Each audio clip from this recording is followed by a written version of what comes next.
Welcome, everyone. I'm Braxton McKee, Senior Content Marketing Manager here at Renst. Thrilled to have you with us today. We've been hosting these marketing masterclasses for a while now, but today we're diving into a slightly different but an incredibly impactful topic for your wash.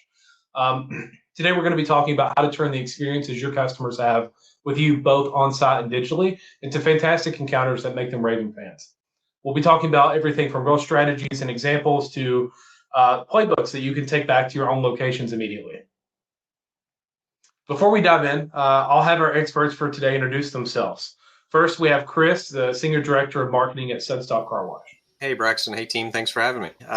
Been in the car wash industry for 10 plus years, initially in a kind of an operations space, but most of that time has been spent in some form of marketing role.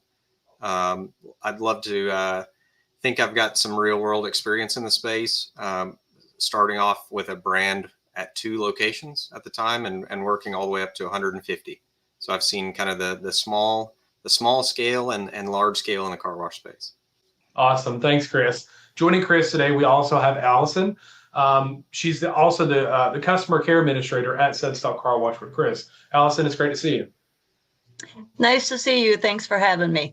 I have been in the car wash business almost 8 years, but longer in customer service. And I won't share how many years that's been, but it's been quite a few. So customer service has been a passion, and I blended into the car wash world. Awesome. Allison and Chris, thank you both so much for joining us today. We want to center this discussion on things that you care about most. So we'll run through some of the hottest questions that we received on this topic, both from what we have thought you might want to hear about, but also what you guys have told us on the registration page before the session. Thank you so much for submitting those topics and questions. I hope that you enjoy the content that we had for you today. It's really, I think, a really good combination of everything that we've been asked. We tried to summarize it down to about 10 really good questions. So if you have anything that you don't see on the screen today or that we don't hit on, feel free to drop that in the chat and the Q&A, and we'll be more than happy during the session to reply back live to you in the chat. So moving on to the first question, how can I spot frustrating experiences my customers are having before they become a bigger problem at the wash? Chris or Allison, either of you like to start us off? Absolutely. I think one of the biggest and easiest things to do to spot anything, but especially frustrating experiences, is having people in your lot. And not so much maybe even just the lot, but anybody that's on the site at the time. I think getting those people talking to our customers and just engaging with them, communicating with them, and you can stop it from becoming a bigger issue, maybe going to a bad review, coming and leveling up as they get frustrated and it goes higher. But if you can head that off at the pass and talk with them about it and maybe even handle it right on the spot or promise you can do something about it and follow through on it, all those things help.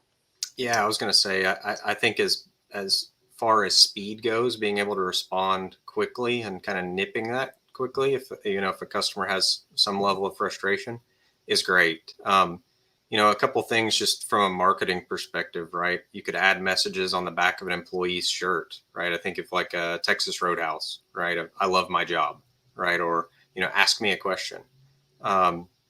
But encourage customers to speak to you while they're there. So if, maybe labor is a challenge for you, or you don't want to put forth labor to speaking to customers in the lot, it's just giving them some type of signage, right? Hey, we'd love to hear about your visit, or come see one of our attendants. Maybe a little bit deeper in the funnel would be Google reviews, right? Or reviews via an alternative mean. So, I think customers really read reviews before they seek out your business or seek to go to you. And, encouraging that outlet is great. However, that's something that you just have to control. Right. Customers are going to see that, they're going to read it. So what Allison, I think, has described is it kind of nips any of those bad reviews, but obviously, always encourage those positive reviews.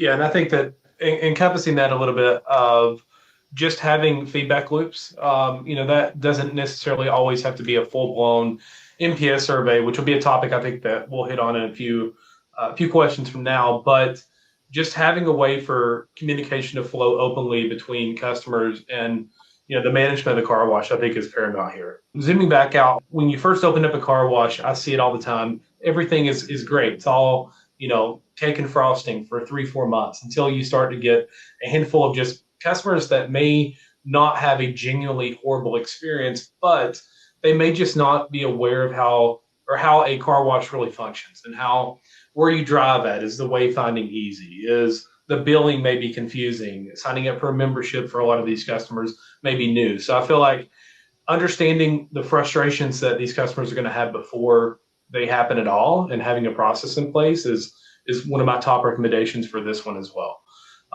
So going on now to the second question: which moments on site make the biggest difference in how the customer remembers a wash?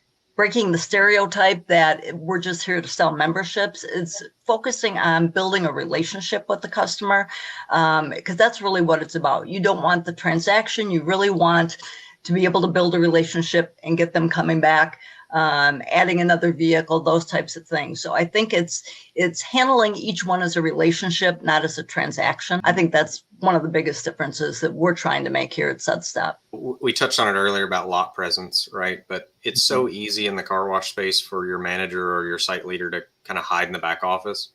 I think taking the opposite approach and either having them, break that ice at the pay station or be the lot representative is a great idea, right? Don't hide that person, but instead use them as your ambassador, to say, hey, I'm Braxton. Hey, I'm Chris. I'm the site manager here. I'm happy to answer any questions you've got. One thing that I've always encouraged, and it's really easy for this to slip away in operations because it can be very, systematic, is making sure that your amenities are functioning correctly, but also looking at things from a customer lens, right? Instead of from an operator lens. A customer doesn't care that a pump has a small leak in the back room, right? Mm-hmm. Even though it needs to be fixed, right? The Susan in her minivan is not going to know the difference. She is going to notice the minute detail, though, that a vacuum is clogged, right, when she pulls up, because that's what she's been looking forward to for a week about coming to your car wash location, is that vacuum. So just putting on that, that customer lens, encouraging your team members to walk or drive that customer journey, on a consistent basis and look for things that way, I think is huge.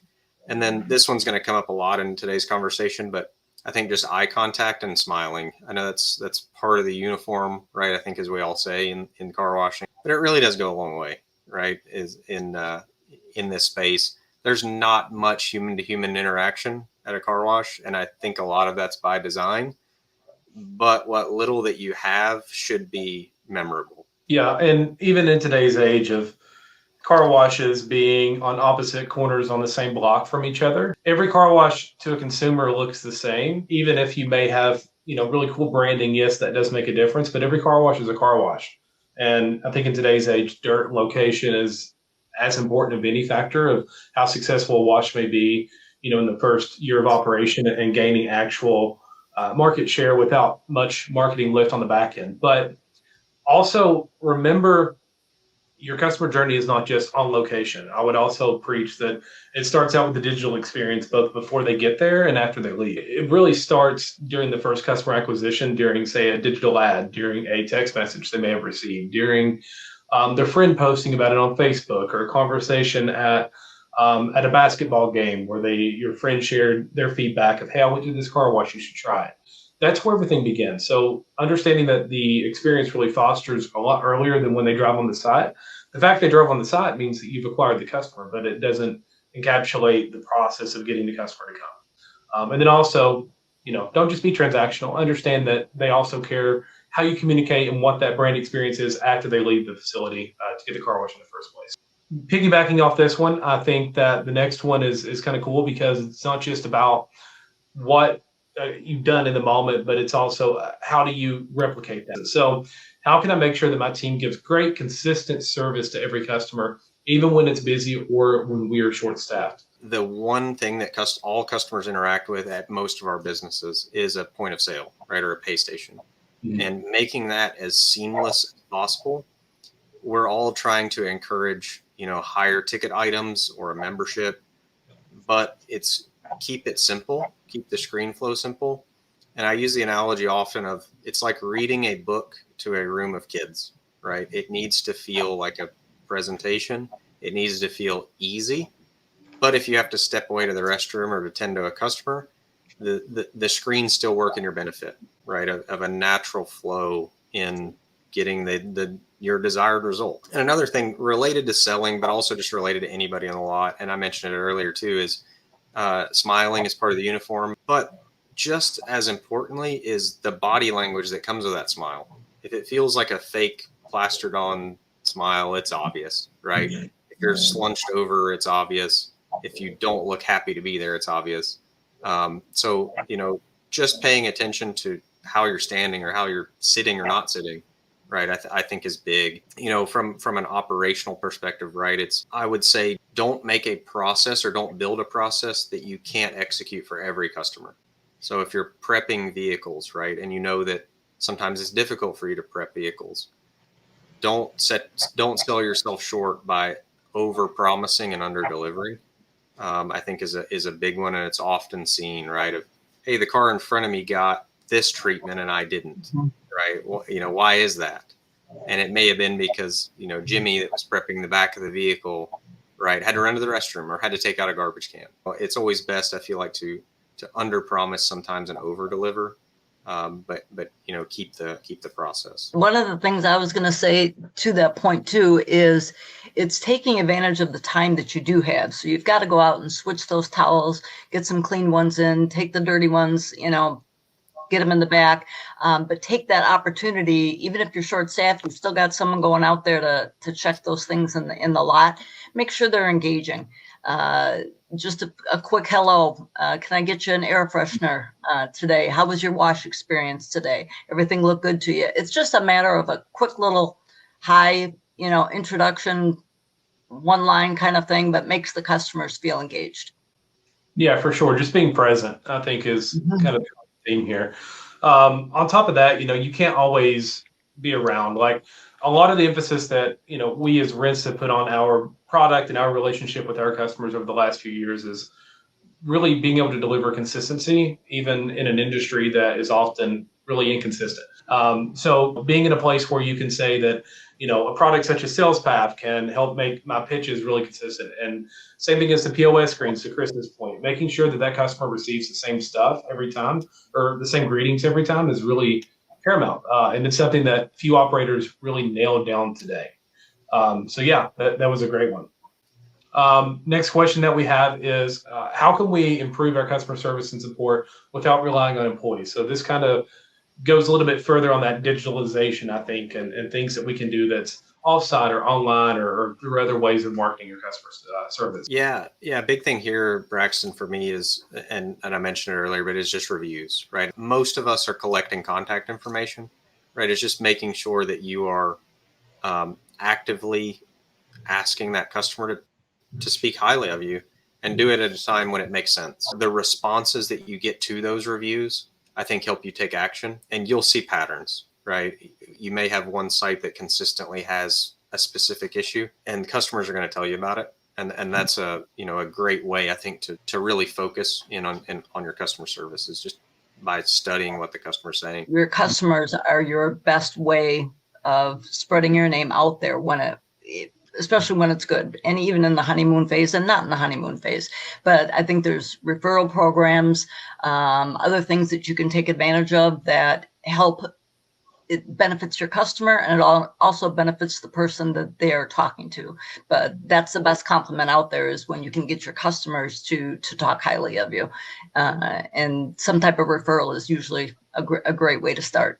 Yeah, and I think another thing here is, from my perspective, SudStop has been one of the best groups, and a lot of this is the brainchild of both Chris and Allison here on the call with us today. Is they leverage a lot of really good tech and resources for customers to remain both consistent but also deliver what the customer is looking for. So whether that's anything from automated member management, the phone support, the downsells and stuff, everything is the same every time. And I think that you start to have this McDonald's effect of your washes.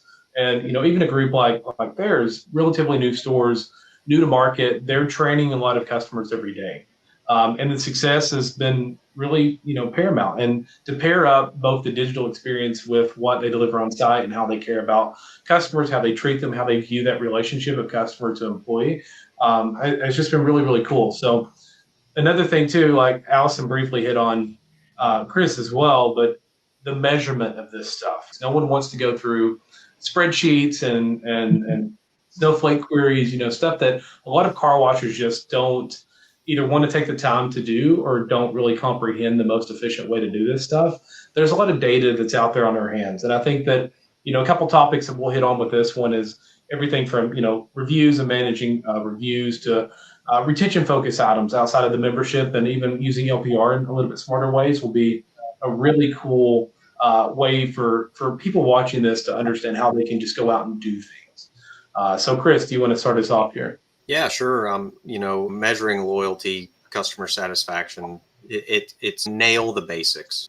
Leveraging the tech that you have, right? Most of our points of sales or Rinst or a similar tool, right, are able to track customer visits with or without a membership, right? And being able to really hone in on, okay, how many times are my customers actually visiting me and how often, right? And then you can change behaviors based on what you're finding. And it's going to be different at every location, right? But I think a big one, it certainly worked for us, but I think would work for others as well, is there's this constant membership push in our industry, right? And it's easy, it makes sense, right? It guarantees your revenue on a rainy day at a business that's so dependent on weather, right? But that is, kind of getting creative and thinking of a way to keep your retail customers coming back, not just your members. And I think there's several ways to do that, right? Maybe I'll throw some finger quotes in the air and call it like the old school method, right? Of just using like some type of punch card or loyalty. But really, I think you can make this much easier by just creating a product that encourages customers to come back and use you rather than using the competitor that they passed on the way to you. Mm-hmm. Without overcomplicating it, right? It's just that subtle thought of, oh, that's right, I bought this certain product at that certain wash. I need to go back there, right? To make sure that I'm getting the most out of that. And I think that's kind of the biggest thing for me is don't overthink loyalty at a lower scale, right? And then there's obviously newer ways relatively for our industry of, having a loyalty program or a customer satisfaction program or things. So. All right, so that's a great transition, I think, into the next question. This was a really common one that we received from viewers of the registration form. So when customers reach out online or call before coming in, what processes should I put in place so that experience actually leads to a visit to the wash? Two things that stand out for me. One is, we get this a lot, and I'm sure others do too, is what services do you actually provide, right? We get that quite often is this a full service car wash, or do you vacuum the car for me? So I think it's, explaining what separates you from the competition. But then also, this sounds so elementary, but just explaining clear expectations, ease any confusion or ease any nervousness, and say, yeah, you're going to pull in, here's exactly what you're going to do, right? It's step by step. There's an employee that'll guide you along, and then you'll get to use the vacuums after the wash, right? Or whatever that may be. A couple of great things that I know I talk to customers about, but I also hear back. Number one is a frequently asked question. Keeping that online, keeping it up to date, it helps them with their visit. It's going to encourage them to want to come in, depending on what those questions are. And that's important. You need to evaluate it and make sure it's up to date and that you're adding things to it that you might be hearing. And it's great when I'm working with Rinst and working with Nora, and I'm hearing conversations, and I'm actually, even though I may not talk to them that long, I can hear what they're asking for, or what's prompting them to give the car wash a call. So those frequently asked questions are important in keeping those up to date. Also, I do get asked quite a bit, and it's a great thing to do. It doesn't cost a lot, but it's putting that free wash out there. Knowing that they've got a free wash is going to lead them into a visit to us. Yeah, and obviously that sweetens the deal a little bit when you have a free wash to come in. I mean, we send out tens of thousands of those a day through the Rinst platform. We see the analytics on it. And if you actually track that customer acquisition all the way from either the ad, the sign, the billboard, wherever that lead came in at, a contact form, all the way to the member purchases and then the member's lifetime value. It far exceeds the cost in giving out the free washes, even to this day. For sure. You hit another point too, Allison, that was great of, using tools like your website and, the Rent Support Agent to preload these FAQs. I think what a lot of people may not understand is a lot of the top operators that we have that utilize Support Agent with us have upwards of 100 questions and answers into the algorithm for their Support Agent, their phone digital agent, in the sense of you can ask as a customer, if you call and you ask, hey, how do I get into your facility? Well, it can tell you if you put the question in there, go to the McDonald's and turn right and you'll see this sign and this sign. This is how I go in. What do I do with my car in the tunnel? How do I use the vacuums? Do I have to pay? A lot of those common questions people will call in advance about or try to contact you through any means, email, phone, text, whatever. And they just have questions. If they're curious about your wash, the worst thing you could do is not provide them enough context to actually make the decision to become a customer or to come and try you out. Just making that, Chris's point, the customer experience as frictionless as possible, I think is the mantra to leave here with today. Okay, so everyone has complaints or issues. What's the best way to handle complaints or issues in a way that strengthens loyalty rather than harms it? The customer just wants to be heard. And it may not be the car wash's fault, but you can educate, you can talk through them, but the customer really just wants to be heard. And I think the biggest thing on that too is when you set for a damage claim or a damage incident, for example, you set a time frame in there, set those expectations by communicating with them, but then the follow-up is what's important. If you say you're going to get back to them in 48 hours, making sure we do that, follow up in the 48 hours. So not only are they being heard, but they feel validated. They feel like they're important and it mattered. And I think those are two of the biggest things, is just following through when you set those expectations. They just want to know what's happening. One of the biggest statistics in car washing, I think, is lifetime value for members. So really great question that we got here of what are the best ways to retain customers and increase their lifetime value? It's interesting to hear this from both a marketing/customer service perspective rather than just operational. So Chris, do you want to start us out here? Absolutely. And I need to hold myself accountable to some of these questions. So bear with me as we're all learning this together. Some of the biggest for me is don't oversell, right? Sell what the customer actually wants. Intelligently market to these folks and nudge them if they need nudged and don't if they don't, right? And then don't be too aggressive with your promotion, right? If you feel that it's going to be a high conversion promotion, there's a good chance it's also going to have high churn. So it's just finding that sweet spot, right? And really digging into your data and understanding it.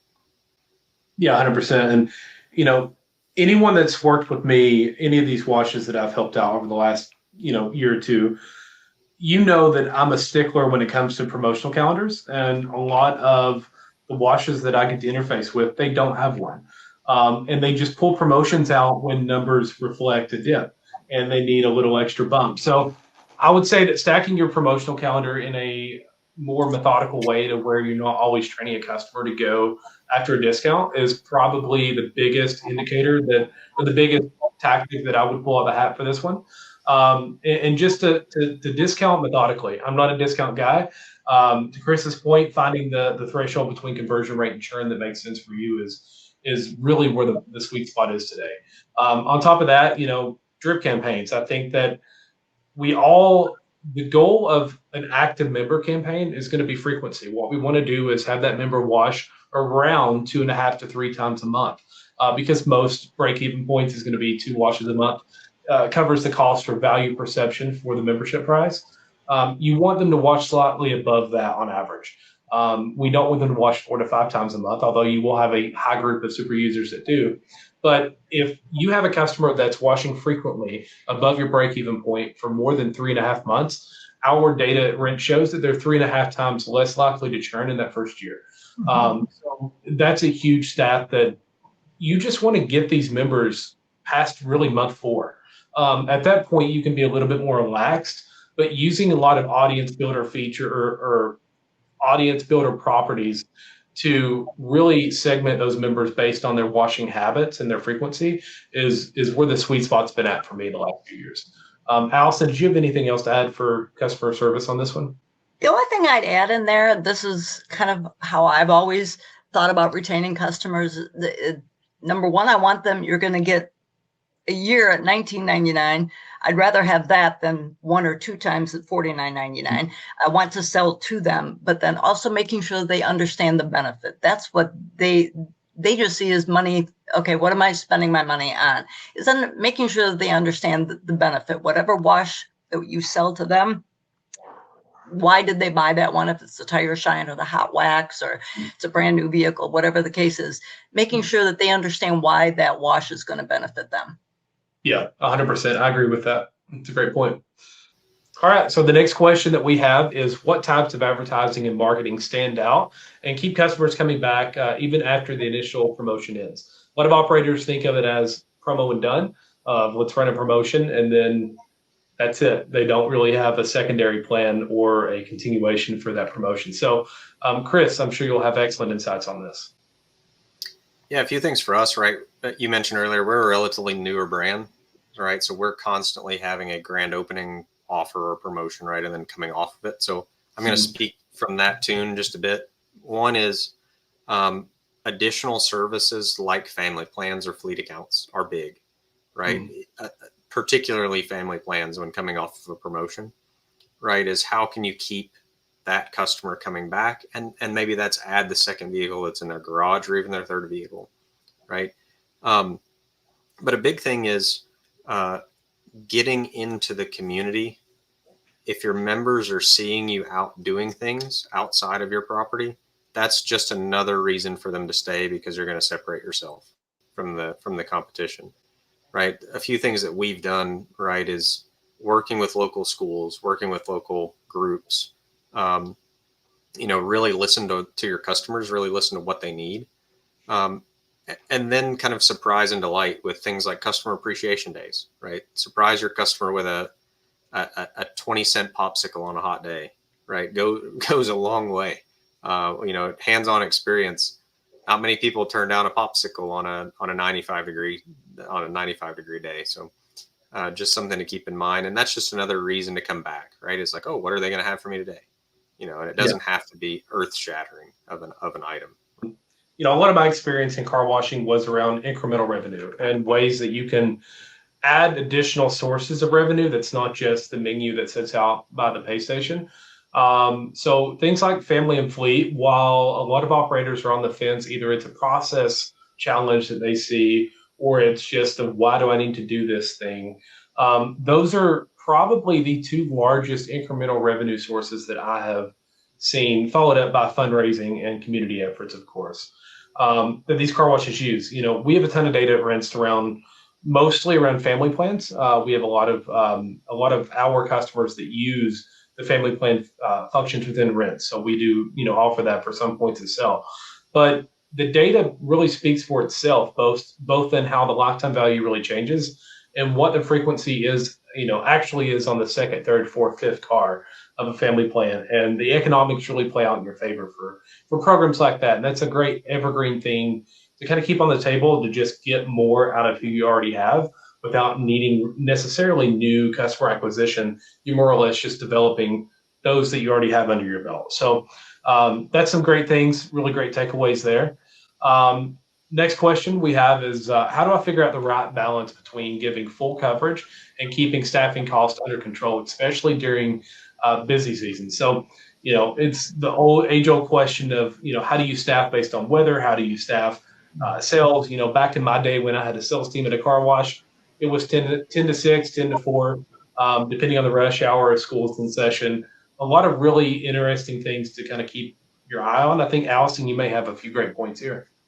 Oh, sure. As I did this, it's all about balance, right? But just as you touched on, keeping your aces in your places, number one. That's something we always say here at Said Stop, but keeping your aces in the places, meaning if you've got people who can do various different roles, move around. They can shift into different places easy enough. Obviously, keep an eye on the weather. If you can look at and weather's always the magic factor, but if you can at least plan out a week or so in advance. I always look back, what did 4th of July look like last year?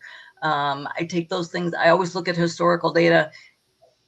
Keep that in mind when you're trying to schedule. I know it's not always easy and it's definitely a balance, but those are the things I used to look at all the time. You got to be realistic with yourself too. Of your schedule needs to have a bottom, but it also needs to have a ceiling, right? It's like, there's a range, right? Of, hey, on a busy day, a historically busy day, maybe I'll make a much larger impact as an organization if I'm staffed up to that ceiling, right? Mm-hmm. Or to Allison's point, on a rainy day, right? Your solution may not always be to close up if there's a chance of rain, but maybe it's you get closer to the bottom or the floor of that schedule or that allotted hours for the time. But you don't want to be that car wash that is always so short staffed, everybody's scrambling around, right? But you also don't want to be the wash where, people are leaning when they should be cleaning, right? As they say, right? So that's about all I have to add there. That's my favorite one, Chris. You're leaning, you can be cleaning. I remember the days working. Okay, so those operators that have multiple locations, when they hit a threshold of say 5 to 6, they start to have these discussions of, what roles do I bring internally in a corporate, quote unquote, corporate staff to help support the customer experience. And I think that varies a lot for different operators and how they foresee, growing and scaling. But Chris, love to hear your experience on, anything from layouts to amenities.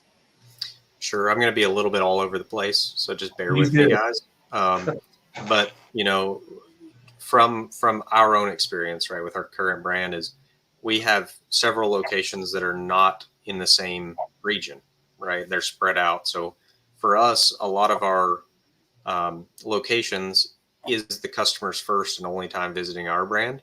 But just hit some historical experience from me is a few things. One, your building layouts, as silly as this may sound, should be consistent, right? Or especially your amenities are consistent, right? It's really easy as an owner operator. I'm not going to pretend I'm a developer, but it's really easy to pick the newest, shiniest tool or amenity or building or piece of equipment and install that at your newest location. But that throws off the customer expectation when they may go to one of your older facilities, right? Especially if it's in the same market of, wow, this one certainly is not as nice as this new one, right? You can tell they put forth a lot more effort. So I think that's a big one. And as I mentioned, a bit all over the place, but having a district manager or management team that is in tune with those locations that are in their region is huge, right? It's so that they know what that experience should be when they visit and they can tweak or make changes. And then kind of as far as just keeping the support consistent, the biggest thing is just communicating with your team. I've found personally, it's the game of telling a secret, right, and passing it around a circle, and when it works its way back, it's something completely different. Communicating from the top all the way to your CSA or whatever your entry level position may be is so big, and there's a few ways to do that, right? I think it's having intentional meetings. Don't overload your calendar with meetings just to have meetings and have meetings about meetings, but making sure that the right ears are there and present and tentative. But then also something like a newsletter or some way to communicate all the way down, and you may have to think outside the box, right? You may not be able to use an off-the-shelf product like a Teams, but maybe you're leveraging your HR department, right? And letting them, pass something along and making sure that it reaches all of your employees, right? So I think those are just a couple of big ones for me. I love speaking highly of Allison because it's really easy because she's excellent. But I think she has a couple of things, and being a customer service expert and her owning it, I'll pass kind of that aspect to her. Well, a couple of big things. And I mean, you hit on that. If you've got multiple locations, and even especially if they're in different regions, I'm going to just rave on Nora. I think having something like that they can call in, they can talk to someone. You're keeping that database current and making it so that it's worthwhile for the customer to call in. They're getting their answers answered 70, 80% of the time. That's consistency. They're getting the same answer over and over. I think that's one of the biggest things is the phone service. Having that available to us. I came from a background, I didn't see this side of it. It's wonderful, but being able to support your customers in whatever time zone they're in with the same set of answers the majority of the time is key. I think that's the biggest thing. And a tool like that too, Allison, I think, allows you to do what you do for, how many stores do you guys have now? We have 14, almost up to 16 at the end of the year. Yep.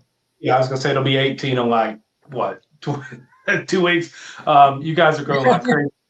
You're the only person that handles support today for that number of stores. And I think that, once you hit that 8 to 10 location threshold, it becomes very difficult for one person to manage that level, just the call volume in general of not just call volume, but you also have to think about anything from live chats to emails to maybe someone went through a site manager to send you this thing to chase down. It's been really cool to see you guys scale with that and architect that out. So appreciate that input for sure. Next question that we have, and this is one where I think we'll have a little bit of fun with. A lot of people have a lot of opinions about the tunnel of the car wash. And I think that's because going back to the beginning of the express model, many, many moons ago, everyone cared about the bells and whistles inside of a tunnel. And it's the original OG customer experience at a car wash. It's what happens from the correlator to the dryer. So anyone that has a really good answer for this, please drop it in the chat. We'd love to hear it. So what is one unique thing in the tunnel that really does upgrade the customer experience? I can go first on this one. I think the big thing, and my introduction into the car wash world was for a smaller family-owned car wash, and it was really all about the experience. But I've seen it blend into even a bigger multi-site car wash. It's the scent, it's the sound, it's the lights. It's making it fun for them, for adults and kids. It's making it a fun experience and making them want to come back. Yeah, and for me, obviously tapping in all the senses, right, as Allison said. But also, I mentioned it earlier, the smile and the body language, right? That's a given at this point, I think. But what I don't want us to get distracted by is, having all of these additional upgrades or things if you're missing the mark of just washing the customer's car really well, right? I don't want to forget that we're a car wash, and ultimately customers want that before and after, and they don't want to touch their vehicle. All that's being said, it's got to be fun, right? Allison mentioned it, touching on the senses, the lights, the scents, the smells, but it needs to be fun for kids and parents, right? Often, as a dad, I often find myself in the car wash on my days off because my kid just wants to go, right? Because they like it, right? And wasn't always that way. I had to kind of coach her into liking the car wash, right? It's a lot of loud noises and things. But is tailoring it for everybody, not just the middle-aged adult, right? That may be washing their car. Maybe you even tailor it to the family dog, right? And offer a dog bone, right? But it's just making sure that you are considering every shape and size of person that's going to come into your facility, and tailoring to them. Yeah, and it's funny because we actually, for those of you listening, we did not talk about the answers to this at all before the call. So that's exactly what I wrote down. I have 3 decent topics on this. I feel is one is going to be sensory of, tap into all the senses that a human has.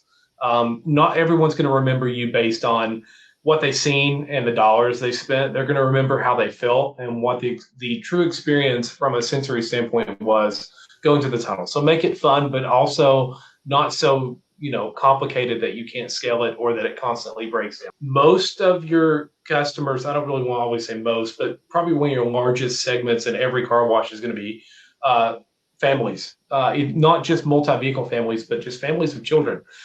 We always want to attack the young profession, or not attack, but market to the young professionals of the world that are getting their feet under them, buying their first home, and starting to really grow their family. They're going to come to the car wash with kids.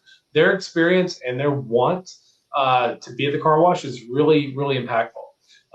And if they added on something a la carte, if they got the graphene, the ceramic, the tire shine, make sure that they understand when and where that gets applied to their vehicle in the tunnel, because all they see is a bunch of big spinny things, water and soap. They don't understand, okay, well, I paid $3 extra today to get this feature of a car wash, this tire shine. They don't understand where that happens in the tunnel. I think that outlining where those things occur at is really powerful for you to not only justify that purchase in the customer's head that day, but get them to purchase it again in the future. So with that, our round is out. So that brings us to the end today. Thank you all for joining us. I hope that you picked up just a few really good actionable tips to turn your customers into raving fans. Huge thanks to Chris and Allison, as always, for sharing their experience and their friendship and partnership with us here at Rents. And also to all of you guys that submitted questions and comments during the registration. I think that you helped shape a pretty good masterclass today for us to speak to. So if anyone would like to dive deeper on some of the strategies that we talked about today, you can click the Get Demo button right now on the screen, and a member of the Rents team will be in touch with you. Thanks so much for another great masterclass, and we'll see you next time.